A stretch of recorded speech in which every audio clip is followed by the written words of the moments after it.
The Bible's not a book. The Bible's 66 books. 40 different people wrote it. Over 1,500 years. There's never been a book like that in history. Does that make it the Word of God? No. It just means it's worth considering. For hundreds of years, archaeology has used the Old Testament and New to find buildings, to find people, to find civilizations, to find kings that didn't exist or they didn't think they did. And suddenly the Bible said they're there, and they dug it up, and there it was. Does that make it the Word of God? No. It means it's historically accurate. Real people really existed and really wrote down what they saw. It's worth considering. And then a man showed up one day named Jesus. And he fulfilled all 300 prophecies. That's impossible. We know that the first Greek translation of the Old Testament was done 250 years before Jesus was born.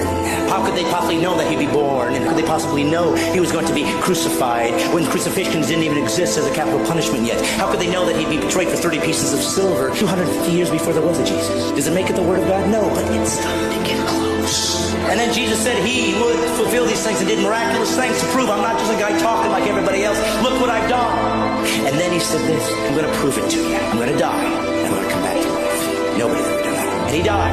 And all those who were with him, 3 years, ran in fear. And they ran away, and they said, I guess we were wrong. And then something happened. Something happened that made all these guys come back and be willing to be martyred for one reason. They said this, I saw him die, and I saw him come back. If we all die and there is no God, it's just eternal unconsciousness, you'll never know.